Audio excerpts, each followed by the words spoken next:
Welcome to Democracy Now!, democracynow.org, The War and Peace Report. I'm Amy Goodman. The Biden administration is prepared to reinstate the contested Trump-era Remain in Mexico policy as soon as next week after it reached an agreement with the Mexican government.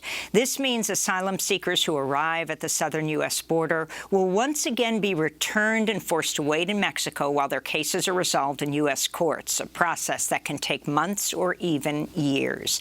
Advocates warn Biden has expanded the program to now potentially include asylum seekers from the entire Western Hemisphere. This comes despite mounting reports of human rights violations and other grave dangers faced by asylum seekers while stuck in Mexico. This is a Salvadoran asylum seeker in Juarez, Mexico, speaking Thursday from a migrant shelter near the U.S. border. Pues ya tengo 22 días de estar aquí. I have been here 22 days. Being here for a long time is desperate. We have children, and we are here without our families. To stay here another 6 months is very difficult.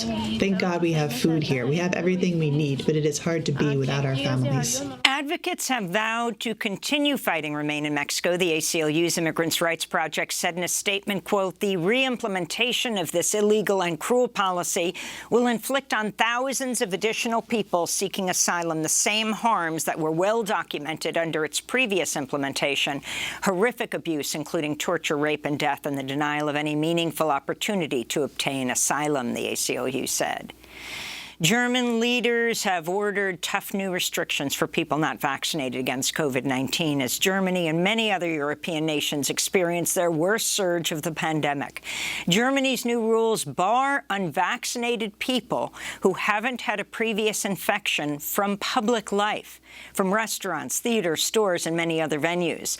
Outgoing German Chancellor Angela Merkel said officials may make vaccinations mandatory by February. Meanwhile, COVID-19 cases in South Africa have nearly tripled in just 3 days amidst a fourth surge linked to the Omicron coronavirus variant. On Thursday, South African scientists warned people with a previous coronavirus infection appear to have little immunity to Omicron and are highly susceptible to reinfection. President Biden visited the National Institutes of Health in Bethesda, Maryland, Thursday, where he laid out his public health strategy for battling COVID-19 this winter. And it doesn't include shutdowns or lockdowns, but widespread vaccinations and boosters and testing and a lot more. Biden's plan will require private health insurers to reimburse their customers for the cost of over-the-counter at-home COVID-19 tests. 50 million tests would be made available to the uninsured for free through health centers and rural clinics. This comes as hospitalizations and deaths are once again on the rise across the United States, with more than 1,000 U.S. residents dying of COVID-19 on average each day. At least 5 states have now detected cases of the Omicron coronavirus variant. Here in New York, Governor Kathy Hochul urged all 53,000 people who attended a November anime convention in Manhattan to get tested after a Minnesota man who traveled to the event was found to have been infected with Omicron. Other cases have been found in New York, Colorado, California, and Hawaii. On Capitol Hill, House and Senate lawmakers approved a stopgap spending bill Thursday evening that funds government operations through mid-February. Senators narrowly defeated a Republican amendment that would have defunded COVID-19 vaccine mandates for businesses, military members, and federal workers. Many Republicans had threatened to shut down the government in protest of vaccine mandates. Oregon Congressmember Peter DeFazio said Wednesday he will not seek re-election in 2022. DeFazio is currently chair of the House Transportation Committee, serving his 18th term in Congress. He's the 19th House Democrat to announce their retirement ahead of midterm elections next year, in which Republicans are expected to benefit from gerrymandered congressional districts and sweeping new voter suppression laws. Last month, California Democrat Jackie Speier announced she will not run for an 8th term in Congress. A survivor of the Jonestown Massacre when she was a congressional aide in 1978. She more recently co-led a resolution to censure Republican Congressman Paul Gosar after he posted a violent animated video depicting himself murdering Congressmember Alexandria Ocasio-Cortez, for which he was censured. Human rights groups are demanding the United Nations reopen an investigation into atrocities committed in Yemen after the UN Human Rights Council voted in October against extending an independent war crimes investigation. Dozens of organizations, including Human Rights Watch and Amnesty International, said in a joint statement Thursday that Saudi Arabia and the United Arab Emirates bribed, coerced, and arm-twisted council members to win a 21-18 vote ordering an end to the war crimes probe, which was set up 4 years ago. Agnès Callamard, the Secretary General of Amnesty International, said all parties to the conflict in Yemen, including Saudi and Houthi forces, have committed atrocities with impunity. There is seemingly no end in sight for this war. There is no light that we can see at the end of the tunnel. For that reason, we have to act now, because every day that goes by, far more people are being harmed and killed. And indeed, to say that a mechanism could save millions of lives is not an exaggeration. The UN estimates about 250,000 people have been killed as a result of Yemen's war, with some 4 million Yemenis displaced since the U.S.-backed Saudi-led coalition intervened in 2015.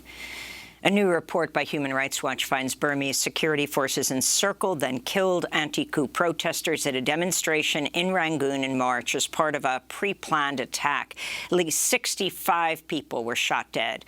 According to a local rights monitor, over 1,300 people have been killed by the military junta since the February 1st coup. This comes as the announcement of the first verdicts in a series of charges against deposed and detained civilian leader Aung San Suu Kyi was delayed until Monday of next week. A record-breaking winter heat wave had residents of Washington State, Montana, Wyoming, North Dakota, and Canada feeling like it was mid-spring this week. Parts of British Columbia hit 72.5 degrees, a record high for the region. In Montana, the unusually hot and dry weather has set prairies ablaze, with 24 homes and businesses catching fire in the rural town of Denton.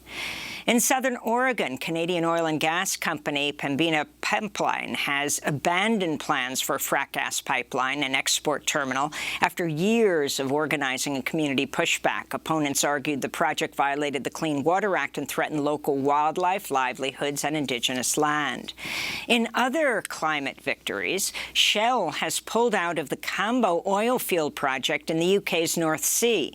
The announcement came after an intense pressure campaign by activists who petitioned the British government against the potential environmental disaster. Shell cited economic reasons for cancelling the project. Climate activists are demanding the government follow suit and drop its support of the oil field project. U.S. Secretary of State Antony Blinken indicated President Biden will likely soon speak with Russian President Vladimir Putin as tensions continue to mount over the military buildup at Russia's border with Ukraine. Blinken made the statement after meeting with Russian Foreign Minister Sergei Lavrov Thursday. Meanwhile, Ukraine's military said it's conducting artillery drills near the border of Russian-annexed Crimea. Russia has denied it has plans for any military action and blamed Ukrainian allies for the current situation. This is Sergei Lavrov. NATO continues to escalate the situation on our borders, refuses to consider our proposal to de-escalate tensions and prevent dangerous incidents. The Biden administration has rejected calls to ban the use of lethal autonomous weapons, also known as killer robots. During a United Nations meeting in Geneva Thursday, the U.S. instead proposed establishing a code of conduct for their use. Activists across the globe have long warned of the growing threat posed by robots that use artificial intelligence and lethal weapons to kill without a human overseeing the process. At least 60 schools in Michigan closed on Thursday after police warned of potential copycat killings following the Oxford High School shooting on Tuesday, which left 4 students dead and 7 people wounded. On Thursday, prosecutors signaled they may soon bring criminal charges against the parents of the 15-year-old shooter. The boy's father, James Crumbly, purchased the semi-automatic pistol used in the killing just days before the massacre. Prosecutors say the gun was in the boy's backpack during a meeting with his parents and teachers just before the shooting to discuss reports of, quote, concerning behavior. After the meeting, the teen was allowed to return to class. Prosecutors also said Thursday they discovered videos on the boy's cell phone made the night before the shooting in which he talked about shooting and killing students the next day. And social justice and environmental advocate Marty Nathan has died after a battle with lung cancer and congestive heart failure. She was 70 years old. Dr. Nathan was a co-founder of Climate Action Now and the founder of the environmental group 2 Degrees Northampton. She was also a retired physician. Nathan spoke to Democracy Now! In 2019 to mark the 40th anniversary of the Greensboro Massacre, when 40 Ku Klux Klansmen and American Nazis opened fire on an anti-Klan demonstration in Greensboro, North Carolina, killing 5 anti-racist activists, including her husband, in a span of 88 seconds. 5 people were murdered, including my husband, Mike, and 10 people were injured. The police were nowhere to be found. In 2020, Greensboro City Council passed a resolution apologizing for the attack and the police department's complicity in the killings. Dr. Marty Nathan said the Greensboro Massacre showed how white supremacist violence continues to threaten movements for social and economic justice. We stand for the rights of people to live and to live decently in a time of climate change, threat of nuclear war, and increasing economic disparity. We all have to be in the streets, and we do not want to get shot. And those are some of the headlines. This is Democracy Now!, democracynow.org, the War and Peace Report.